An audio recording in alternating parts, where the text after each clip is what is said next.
Glória a Deus. Podemos sentar a igreja? Antes de a gente começar a ler, né, a gente vai estar em Hebreus capítulo 1 até o 6, mas antes de a gente começar a ler, quantos aqui na igreja, só para mim ter noção assim, não que necessariamente tem que fazer horas e horas de uso, mas que costuma eventualmente durante a semana assistir algum vídeo curto através dos shorts do YouTube, ou no Instagram, ou no TikTok, ou nessas redes sociais assim que passam cortes de vídeo. Quantos costumam? Ninguém? Só vários, né? Não, tem surgido o que a gente chama da nossa linha, né? A bolha seleciona, o programa de computador seleciona, de cada plataforma, seleciona de acordo com o perfil. Então, como o computador, os aplicativos, né? As inteligências artificiais que regulam automaticamente a internet viram que eu sou psicólogo e que eu sou pastor, então sempre tem coisa de psicologia e sempre tem coisa de teologia. Então surge para mim assim, muita coisa. E de uns meses, basicamente nesse ano de 2025, tem surgido muito frequente nas minhas redes sugestão de vídeos. Às vezes eu nem assisto, mas às vezes eu dou um tempinho para assistir, não chego a terminar o vídeo, mas dou um tempinho para assistir, mas vídeos frontalmente atacando a fé. Não é simplesmente assim apresentando um conceito diferente, mas inviabilizando, desacreditando principalmente a Bíblia, desacreditando a fé cristã, desacreditando Jesus. E recentemente tem surgido, eu já disse para a plataforma que eu não quero, já marquei assim, ó, esse vídeo dessa pessoa eu não quero assistir, não faço questão, mas volta a aparecer para mim uma pessoa assim que está dizendo assim que o cristianismo não é de Cristo, porque o cristianismo é de Paulo. Foi Paulo que moldou o cristianismo. E Paulo nem conheceu Jesus e fica falando coisas da cabeça dele e os cristãos pensam que é Jesus. Em primeiro lugar, né?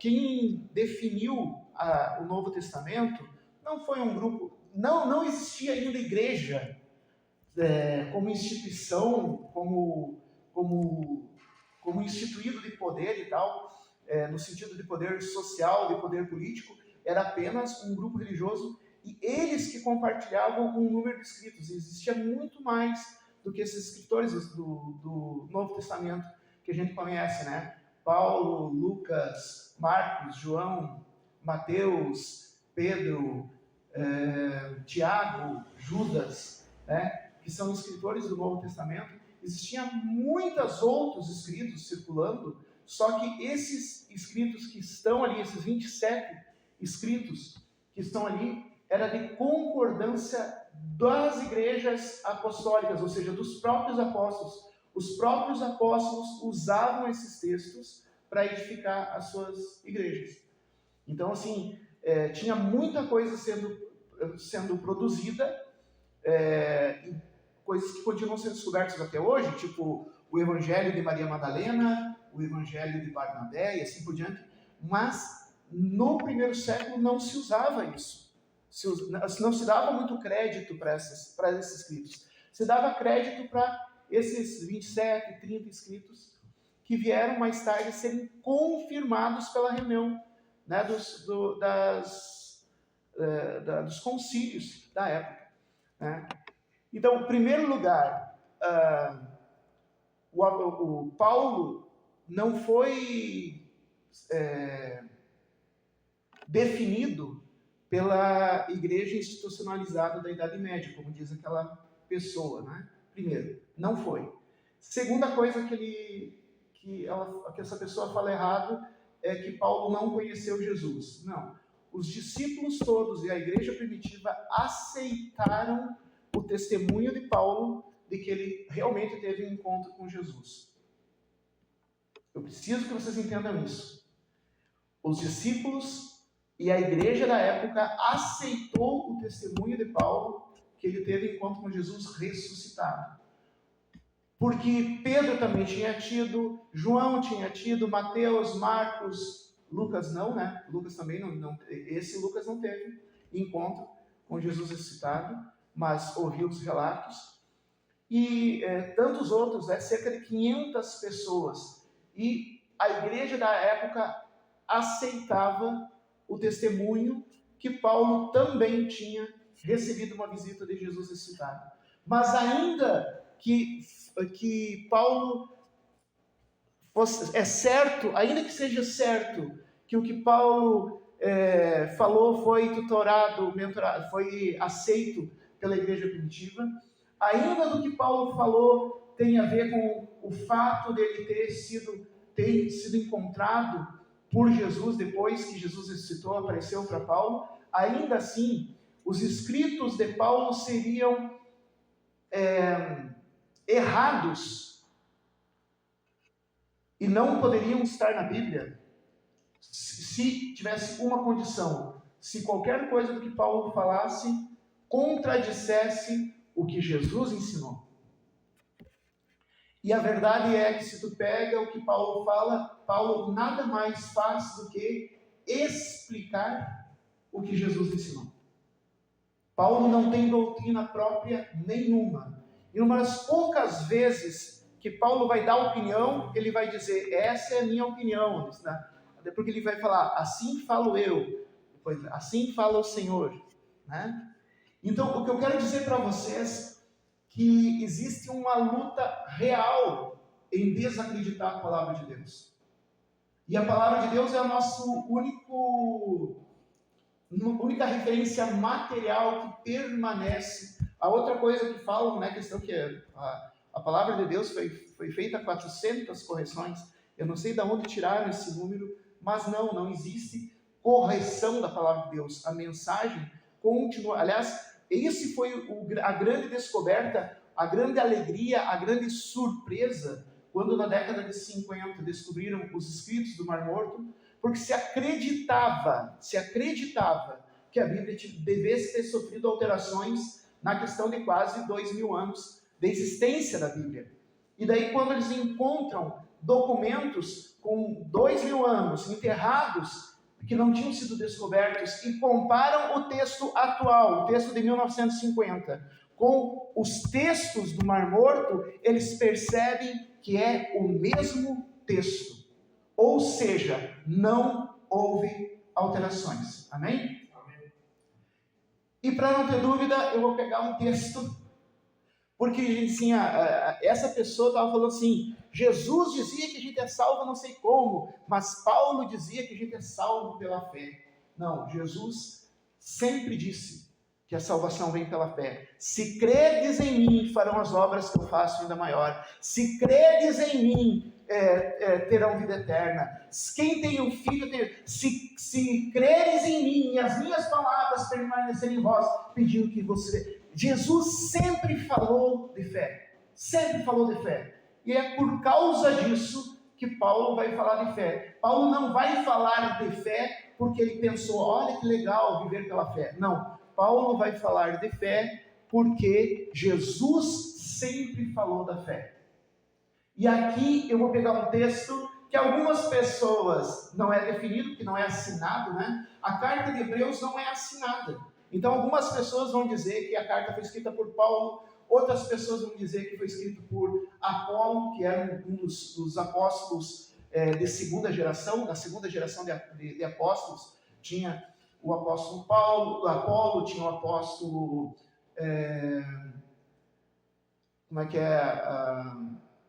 aquele casal de apóstolos, pastora Keila lembra? Átila e Priscila, né? Tinha apóstolos de segunda geração, e Apolo era um dos apóstolos de segunda geração.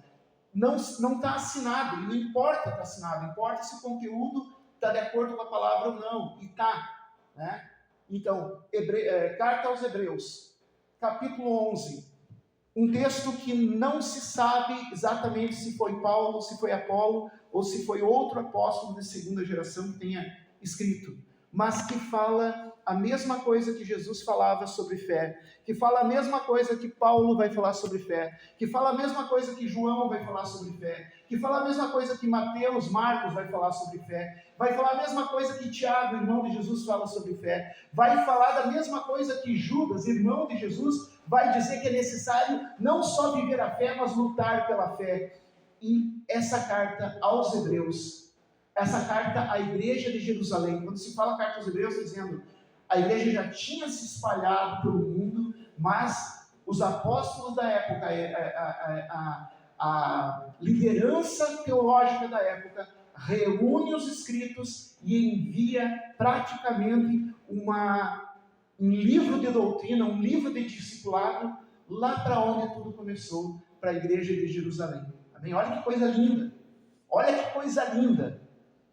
Depois que o evangelho já tinha se espalhado pela Europa, tinha chegado em parte da Ásia, tinha chegado em parte da África, algum apóstolo se volta para onde tudo começou e envia um tratado de discipulado, explicando ponto por ponto a doutrina para os irmãos que ainda estavam em Jerusalém. Essa é a carta aos Hebreus. Amém? E a carta aos Hebreus começa lá no capítulo 1, não precisa abrir, dizendo que Jesus é a palavra. Antes se falava pela voz dos profetas, antes se falava pela voz dos anjos, agora a nossa referência não é mais profeta, a nossa referência não é mais anjo, a nossa referência não é mais a experiência pessoal de cada um, a nossa referência é Jesus, ponto. E é só por isso que Paulo é válido. Paulo é válido porque ele repete o que Jesus diz. João só é válido porque repete o que Jesus diz. Judas só é válido porque repete o que Jesus diz. E Hebreus só é válido porque repete o que Jesus disse. E diz assim em Hebreus 11: ora, a fé é o firme fundamento das coisas que se esperam e as provas das coisas que não se veem, porque por eles os antigos alcançaram testemunho. Pela fé entendemos que o mundo, pela palavra de Deus, foram criados, de maneira que aquilo que se vê não foi feito do que é aparente. Pela fé, Abel ofereceu a Deus maior sacrifício do que Caim, pelo qual alcançou o testemunho que era justo, dando a Deus testemunho dos seus dons, e por ela, depois de morto, ainda fala. Pela fé, Enoque foi transladado para não ver a morte, e não foi achado porque o Deus os transladara, visto como antes da sua transladação alcançou testemunho de que agradara a Deus. Ora, sem fé é impossível agradar-lhe, porque é necessário que aquele que se aproxima de Deus creia que Ele existe e que Ele é galardoador dos que o buscam. Pode deixar esse. Meu Senhor, meu Deus, muito obrigado, confirmando a oração do teu servo Rainer, eu te agradeço e peço que pela tua graça nós possamos entender essa escritura, o espírito e vida por trás da letra, e que venha produzir frutos 30, 60, 100 por um no nosso comportamento, e que possamos colocar em prática o que essa palavra nos ensina na nossa vida diária, para brilharmos como luz e sal, em nome de Jesus. Amém? A fé é o firme fundamento das coisas que esperam, a prova, é a convicção daquilo que se não vê. Os irmãos, a igreja sabe, né, que eu tenho formação acadêmica, eu sou psicólogo, os psicanalistas costumam ser extremamente ateus, e eu fui, né, e só que assim, ó, a verdade, o que a gente chama, entre aspas, de verdade científica, é sempre uma verdade transitória, porque ela é verdadeira até que se prove o contrário. Vou falar de novo. Vamos supor, durante muito tempo, se acreditava que,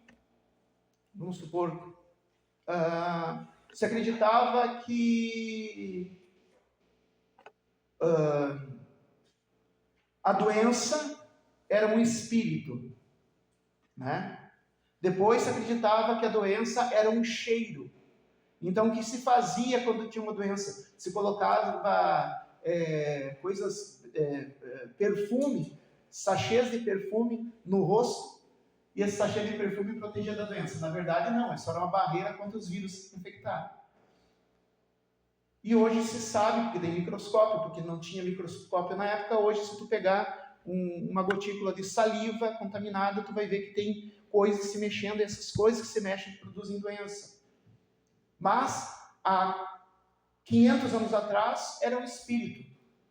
Há 300 anos atrás, era um cheiro. E só de 100 anos para cá, de 150 anos para cá, é que se descobriu que existem seres tão pequenos que não podem ser vistos a olho nu, e esses seres produzem doença. O que eu quero dizer? Que a verdade científica nunca, em hipótese alguma, é absoluta. Porque a verdade científica só é verdade enquanto se pode prová-la. No momento em que eu derrubar essa verdade, ela deixa de ser verdade e substituída por outra verdade. A verdade da fé não é uma verdade científica. Muito simples. Porque a ciência, ela só se baseia naquilo que é natural. E a fé fala de coisas sobrenaturais. A ciência se baseia naquilo que pode ser pesado, medido, naquilo que se pode sentir o cheiro, naquilo que tu pode tirar foto. Isso é que é a ciência.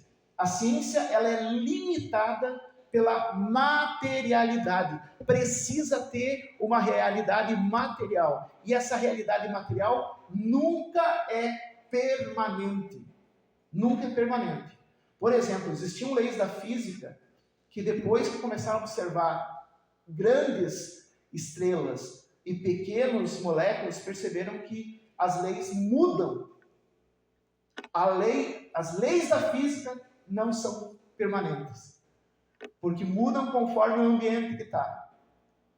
Então, coisas que eram absolutas há 200 anos atrás, hoje mudaram, porque as observações chegaram. Mas nós estamos falando, quando a gente fala em fé em Deus, a gente está falando de um ser que é maior do que o universo.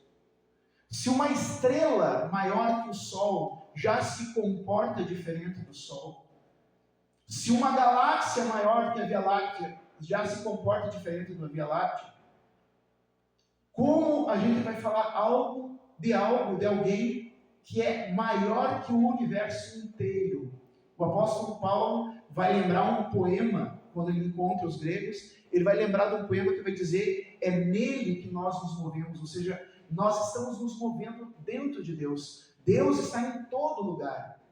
É impossível entender Deus do ponto de vista, porque não existe uma balança capaz de medir a glória de Deus. A gente estava, antes do culto, o irmão Rainha estava lembrando assim, Espírito do vivo de Deus, manifesta o teu poder, revela o peso da tua glória. Não existe balança que possa medir a Shekinah de Deus. Não existe telescópio que possa medir a luz de Deus. Deus é acima de tudo. E para que nós pudéssemos nos relacionar com um ser tão grandioso, Deus, para que a gente pudesse enxergar a luz, Deus nos deu olhos. Para que a gente pudesse sentir a vibração sonora, Deus nos deu ouvidos. Para que a gente pudesse sentir os odores químicos, Deus nos deu olfato. Para que a gente pudesse sentir as substâncias químicas líquidas e sólidas, Deus nos deu paladar. Para que a gente pudesse sentir pressão, frio, calor, Deus nos deu o tato. Mas para que a gente pudesse nos relacionar com Ele, não pode ser pela visão, porque Ele é maior, é uma luz imarcessível, é uma luz maior que os nossos olhos podem contemplar. Para que a gente pudesse ouvir a voz do Espírito Santo, não basta ter ouvido, porque a voz do Espírito Santo é mais sublime do que qualquer onda sonora. Para que a gente pudesse sentir o toque de Deus,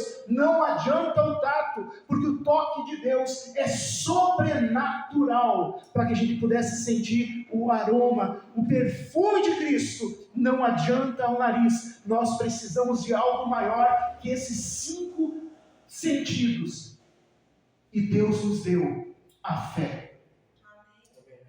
Só pela fé. Só pela fé. Como nós vamos tocar alguém? Como nós vamos tocar alguém que é maior do que os nossos sentidos podem sentir? Como nós vamos tocar alguém?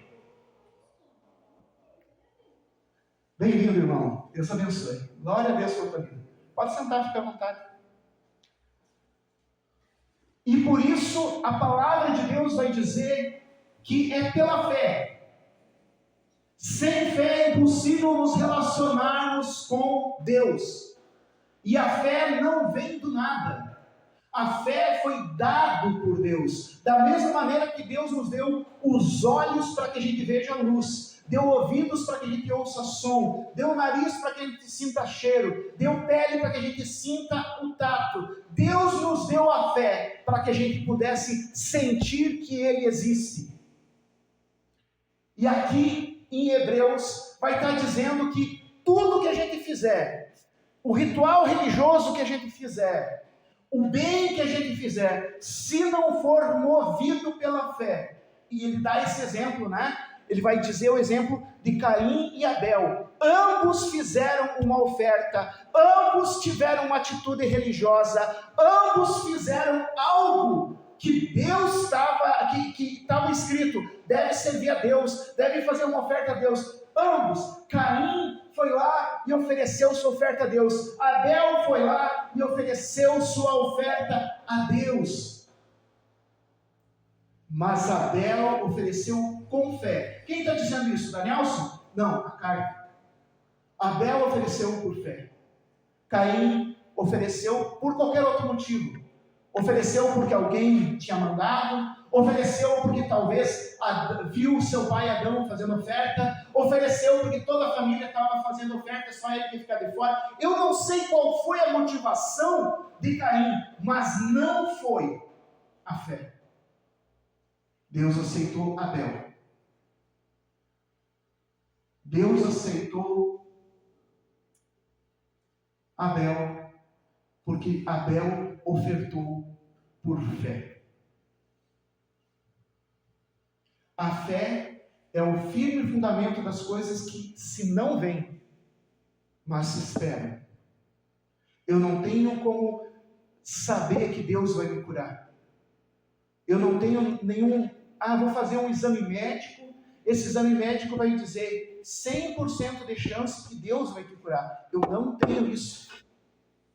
Da mesma maneira, eu não tenho como saber que Deus perdoou os meus pecados. É impossível saber. Eu não tenho como me olhar no espelho e perceber que minha alma foi limpa. Não existe isso. Eu não sei. Mas por fé, que é um presente que Deus me deu. A fé é o sentido sobrenatural que nós temos para nos relacionarmos com Deus. Pela fé, nós sabemos que Deus perdoa em Cristo Jesus. Pela fé, nós sabemos que em Cristo Jesus há transformação de vida. Pela fé, nós sabemos que em Cristo Jesus há cura.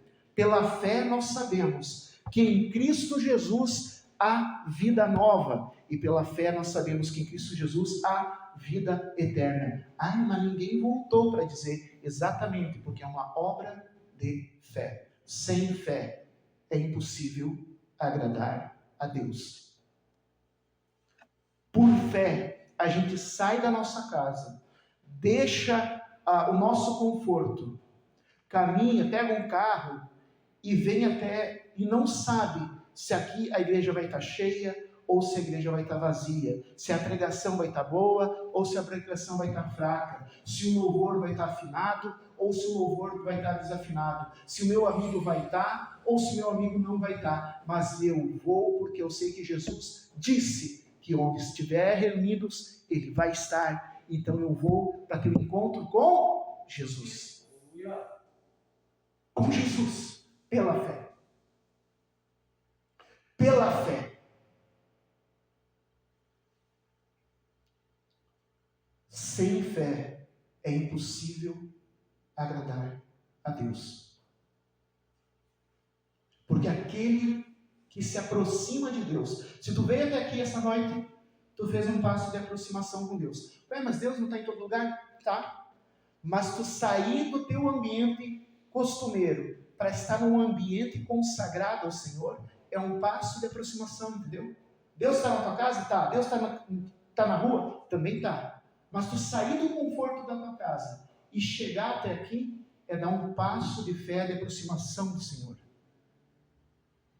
E Deus espera que a gente creia que quando a gente faz isso, quando a gente se aproxima de Deus, Ele se agrada e nos abençoa. Galardão quer dizer, galardoar quer dizer recompensar. Ele nos recompensa. Mas quantas vezes eu vi alguns irmãos que estão até aqui hoje e tal, falarem assim, né, em alguns cultos, né, dizer, pena que quem não veio, que perdeu. A pessoa está com um brilho nos olhos. Não é que é o pastor, não é que é os músicos, mas a presença de Deus nos faz tão bem. E daí a pessoa assim diz, porque pena que fulano não veio, porque estava tão bom. Né? Quem não veio, perdeu. A frase que diz, quem não veio, perdeu. É exatamente, Deus nos galardoa, Deus nos recompensa. Tu sai da tua casa, tu sai do teu conforto, tu sai da tua zona de conforto e tu vai buscar Deus, tu quer ter um encontro com Deus. Deus se alegra disso e te recompensa com paz, com renovo, com ânimo, com uma ideia de como resolver tal situação e muitas outras bênçãos. Deus quer que a gente saiba disso. Deus quer que a gente sinta, que a gente exercite essa fé. Pela fé, nós temos um encontro com Deus. Amém? E a palavra do Senhor diz que pela fé a gente agrada a Deus. Então, Deus, como é que Deus recebe? Por exemplo, quando a gente canta. Se a gente está cantando, sei lá, mais perto quero estar. Que legal, né? Estou usando o diafragma.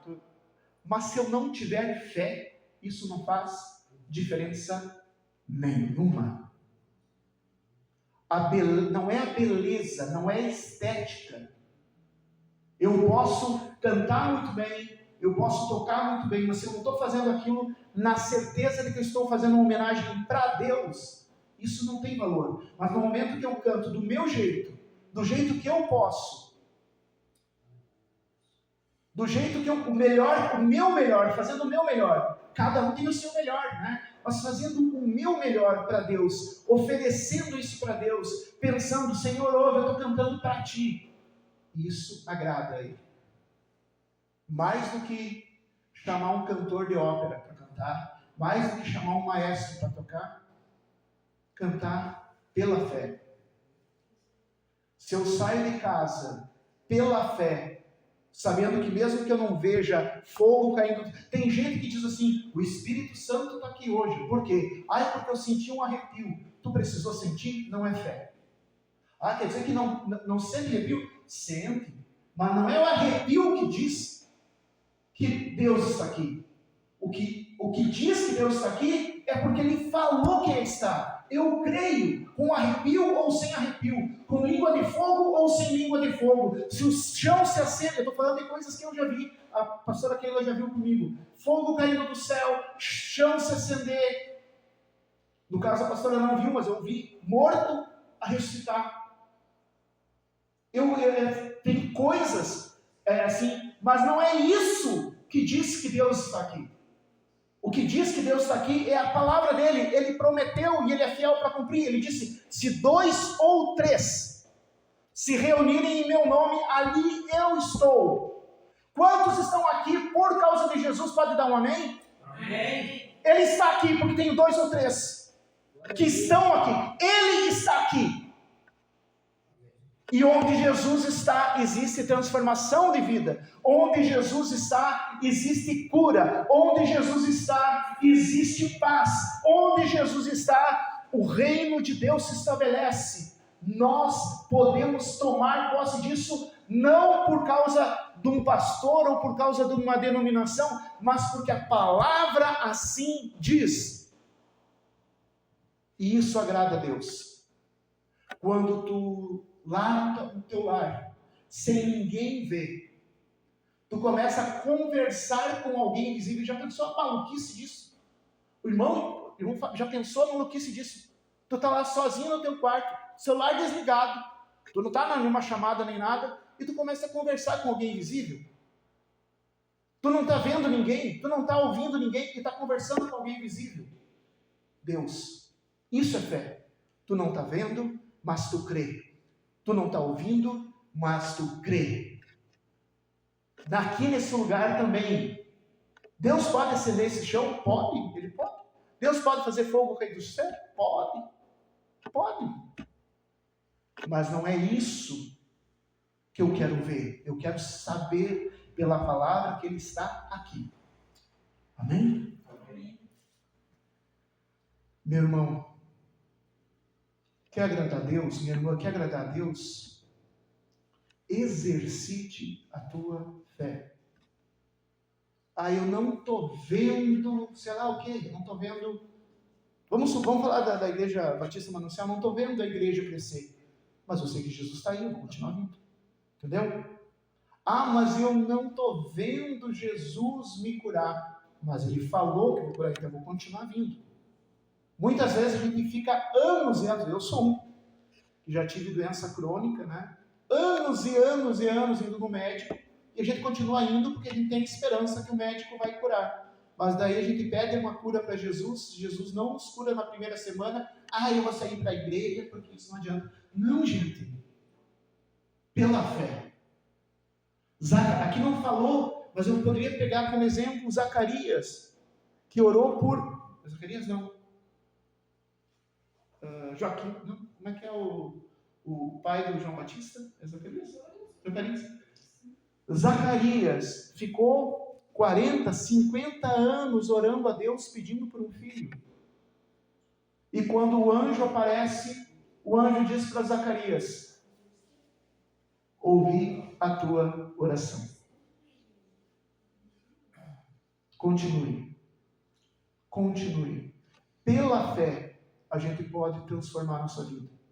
Pela fé somos salvos. E isso é dom de Deus. Deus te deu os olhos, Deus te deu ouvidos, Deus te deu olfato, Deus te deu paladar, Deus te deu tato. Tudo isso é para a gente lidar com o mundo material, com o mundo natural. Mas para que a gente pudesse nos relacionar com Deus, que é maior que tudo isso. Deus nos deu a fé. E pela fé nós agradamos a Deus. E pela fé nós somos salvos. Amém? Não é mérito nosso. É dom de Deus. Quem é que é mérito da gente ter olhos? Ninguém. Deus nos deu olhos. Da gente ter ouvido? Deus nos deu. E a fé também. Exercite a tua fé orando em casa. Se tu não tem esse costume, comece a ter. Comece a orar a Deus e conversar com Ele em nome de Jesus. Pela fé, entenda que essa é a palavra de Deus. Então comece a ler a palavra de Deus. É uma carta de amor do teu Pai Celestial para ti. É isso. Isso que é a palavra de Deus.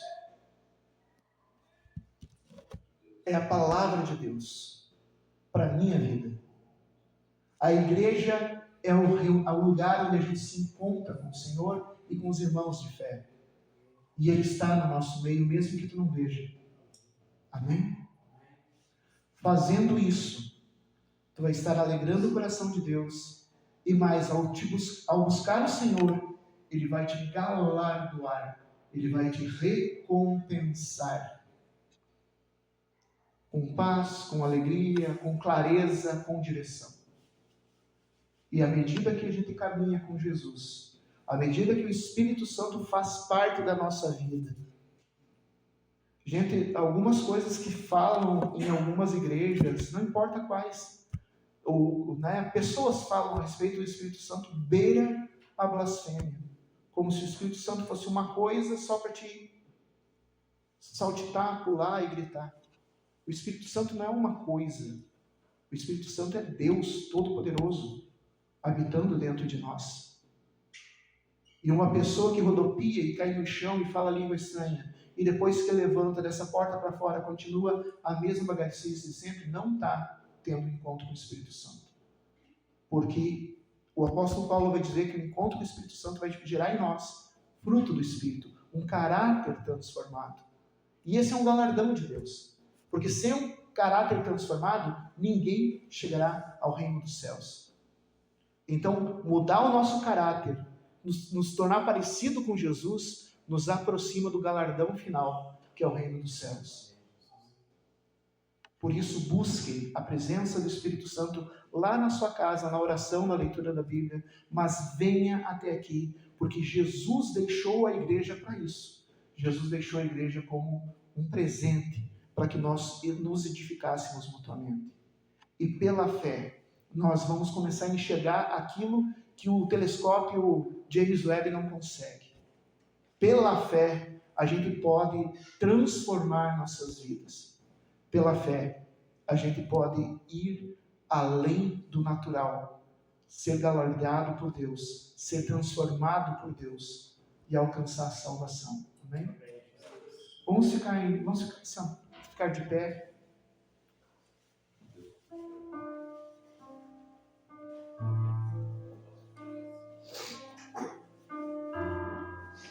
Quem puder ficar de pé, quem não puder pode ficar sentado.